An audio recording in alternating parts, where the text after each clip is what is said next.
Assalamualaikum warahmatullahi wabarakatuh.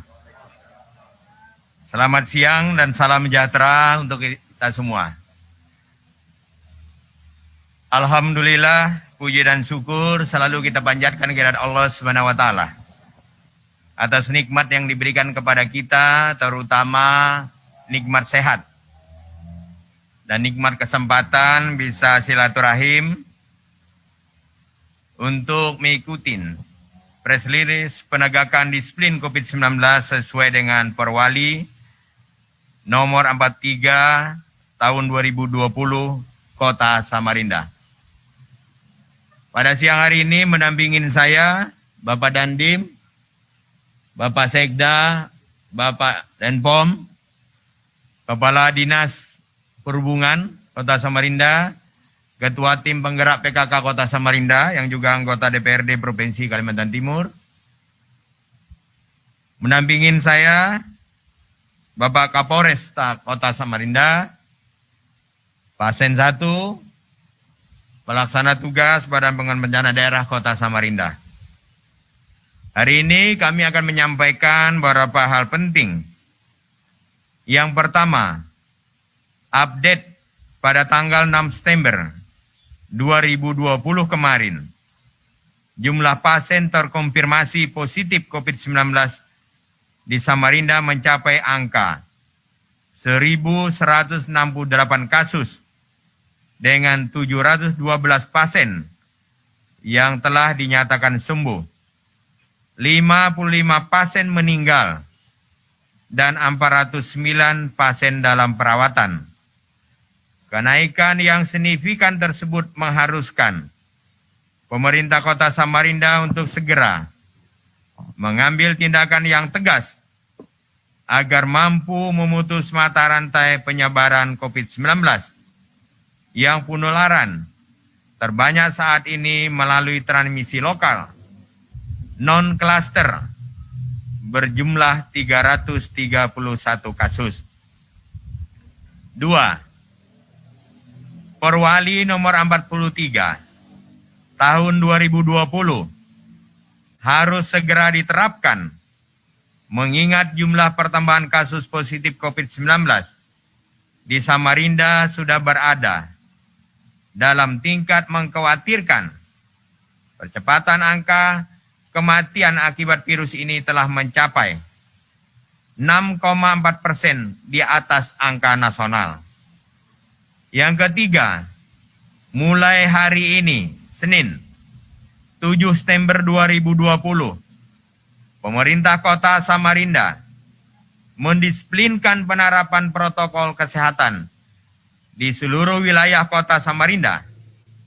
Masyarakat diminta untuk mematuhi semua ketentuan yang telah dibuat.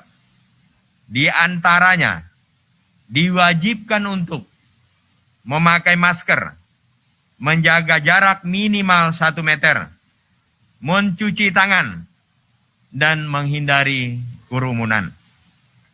Yang keempat, masyarakat harus membatasi aktivitas, utamanya malam hari, seperti berjualan, berkumpul, berbelanja, berolahraga, dan sebagainya sampai pukul 22 atau 10 malam, sehingga mampu mengurangi kerumunan di tempat dan fasilitas umum dalam Kota Samarinda.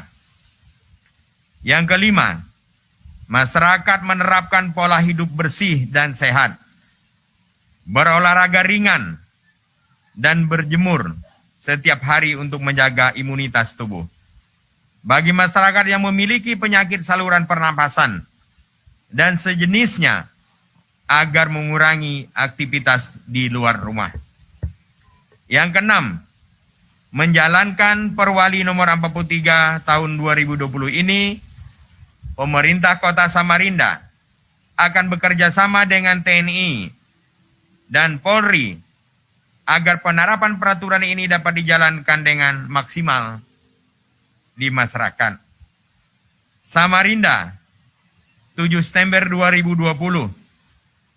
Wali Kota Samarinda selaku Ketua Gugus tertanda Sarijaan. Jadi di sini Pak Dandim sebagai Wakil Ketua 1 tim gugus, Pak Kapolres juga sebagai Wakil Ketua 2, dan Surya Hadi sebagai tim gugus. Tadi saya lupa menyampaikan ada dari Satpol PP juga yang mendampingin saya. Terima kasih. Wassalamualaikum warahmatullahi wabarakatuh.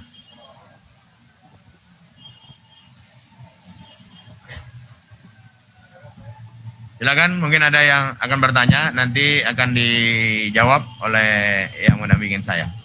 Iya Pak, perkenalkan Pak, saya Viko dari Koren Kaltim. Ada 3 pertanyaan saya Pak. Yang pertama, apakah pemberlakuan jam malam ini sudah dikaji dari segi perekonomian? Terus yang kedua, apakah pemberlakuan jam malam ini juga THM itu bakal ikut ditutup? Dan ketiga, untuk jalur dari luar daerah, apakah ke Samarinda ini juga ikut ditutup Pak? Makasih Pak. Nanti akan ditambahin oleh sekretaris daerah. Saya akan menjawab kebijakan pemerintah Kota Samarinda bersama tim gugus adalah tidak memperlakukan jam malam. Yang ada adalah mengurangin aktivitas di malam hari sampai jam 10. Ya, nanti akan ditambahin oleh Pak Sekda. Silakan Pak Sekda. Baik, terima kasih izin Pak Wali, Pak Dandim, Pak Kapolres, Pak Denpom. Yang pertama tadi pertanyaan sudah dikaji dari sisi ekonomi, tentunya sudah ya dari berbagai pihak dan rekomendasi dari Dinas Kesehatan, sehingga gugus berkesimpulan bahwa kesehatan adalah yang utama. Sehingga pilihan itu yang kami ambil dan keluarnya Perwali ini. Ya, jadi yang kedua, apakah tutup pusat-pusat keramaian menyesuaikan dengan Perwali. Ya, jadi payungnya yang di atas Perwali, di bawah edaran ini menjelaskan apa-apa yang harus dilakukan. Dan pembatasannya jelas sampai dengan jam 10 tanpa terkecuali. Artinya bukan di lockdown ya, bukan dikunci tidak beraktivitas, dikurangin kan. Tadi beliau sudah katakan dikurangin. Sepanjang sesuai dengan aturan itu ya kita. Nah yang selanjutnya tadi, yang ketiga tadi, Jalur. Yang dari luar daerah tidak, karena ini sudah transmisi lokal. 300-an, 330 sekian itu non cluster. Jadi mohon maaf Bapak Ibu, saudara-saudara sekalian juga jangan terlalu dekat di sana. Salah-salah ada yang carrier. Jadi ini yang perlu, bahwa kita tidak khawatir dari orang luar, tetapi harus khawatir dari diri kita sendiri. Terima kasih. Silakan.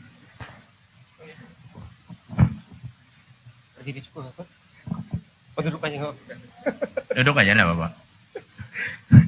Izin Pak, Yuda Almerio dari IDN Times Pak. Mempertegas saja Pak, ini warung-warung nanti bakal ditutup atau enggak Pak? Ditutup jam 10 tank gitu, tutup gitu semuanya. Silakan Pak Sekda. Ya tadi kan yang keramaian itu dikurangin kan ya begitu. Masa warung itu kalau yang hadir satu aja biar aja lah begitu. Oh gitu. Iya kan gitu. Siap. Ini masalahnya menerjemahkannya itu harus penegasan aja. Penegasan menerjemahkan Siap. sepanjang dia bisa makannya satu-satu gitu. Siap. Nggak usah tutup. Siap, makasih Pak. Artinya GoFood masih bisa kan begitu ya. GoFood masih bisa. Ya, Assalamualaikum warahmatullahi wabarakatuh. Saya Saud Rosadi dari merdeka.com. Ini kan menjelang pilkada Pak, karena Pak Presiden hari ini di sana mengatakan waspada klaster dari proses pilkada yang berlangsung di daerah. Nah, yang perlu dikhawatirkan juga bahwa tahapan-tahapan ke depan di markas-markas pemenangan kemungkinan ada berkumpulnya warga. Saya tidak bilang massa ya Pak ya, warga, dan apakah juga termasuk yang tanpa pengecualian untuk kedepannya ini, karena kita antisipasi kedepannya mengingat saat ini sedang masuk tahapan pilkada oleh KPU Samarinda. Demikian Pak, wassalamualaikum warahmatullahi wabarakatuh. Waalaikumsalam. Jadi terima kasih. Yang jelas pegangan kita Perwali 43 dan kita juga akan melihat bagaimana peraturan KPU dalam hal kampanye. Artinya apa? Bahwa sesuai dengan Perwali itu akan berlaku secara umum. Ya, bahwa menjaga jarak, memakai masker, mengurangi kerumunan. Nanti kita akan lihat bagaimana edaran dari KPU pusat nanti. Ya. Nah, ini informasi dari asisten KPU dengan Bawas sudah kita berikan juga perwalinya, sehingga mereka bisa tindak lanjutin juga, akan menyampaikan kepada tim atau paslon masing-masing. Izin Pak, saya Aso dari TV One Pak. Terkait dengan perwali mungkin ada ketegasan dari pemerintah kota. Sanksi sebenarnya apa ini Pak buat perorangan atau usaha yang melanggar dari perwali ini? Terima kasih Pak. Ya. Silakan Pak Sekda. Baik, terima kasih Pak Wali. Di Perwali 43 jelas sekali ya. Di Perwali 43 itu ada 4 bagian yang dibahas di sana. Yang pertama adalah protokol kesehatan itu apa saja, sudah dijelaskan di sana. Kemudian sanksinya apa dan kewajiban kepada siapa saja ada. Jadi silahkan aja dibaca di Perwali 43. Kemudian bagaimana cara mensosialisasikan. Dan tadi pertanyaannya ya semua ini berlaku untuk semua warga kota Samarinda.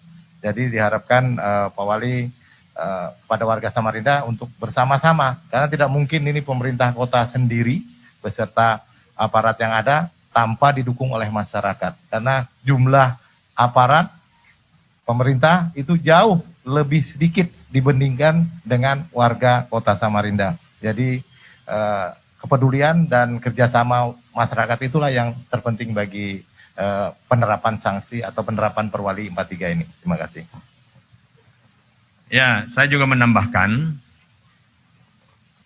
bahwa sosialisasi ini penting. Oleh sebab itu, adik-adik dan para sahabat-sahabat media, wartawan yang hadir hari ini, untuk membantu juga mensosialisasi kepada seluruh masyarakat, kepada seluruh pihak, termasuk juga di antara keluarga dan komunitas secara langsung, termasuk juga di organisasi profesi masing-masing yang ada.